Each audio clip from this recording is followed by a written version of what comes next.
এমন রাইতের বেলায় একলা করে নিয়েছো কাহিনী কি? আরে দূর দিনের বেলা ডিস্টার্ব না, মানুষের লোকে কথা কম যায়, কোনো জায়গায় বন্ধ যায় কম। তোমার মতলব ঠিক আছে তো? কেমন?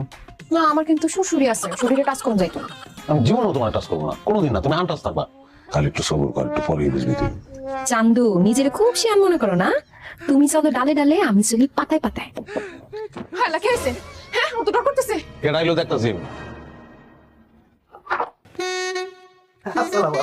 কাজী সাহেব কি লেগে? আরে কাজী না লগার বউ তো দাঁড়া বিচ্ছা আরে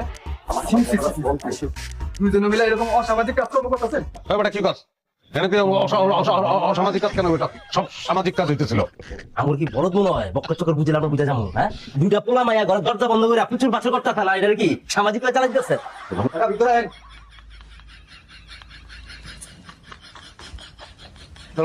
তুই এখানে এত রাইতে? আব্বা আমার কোনো দোষ নাই, আমি আইতে চাইনি, হ্যাঁ আমার জোর করে এনে নিয়ে আইছে। আমার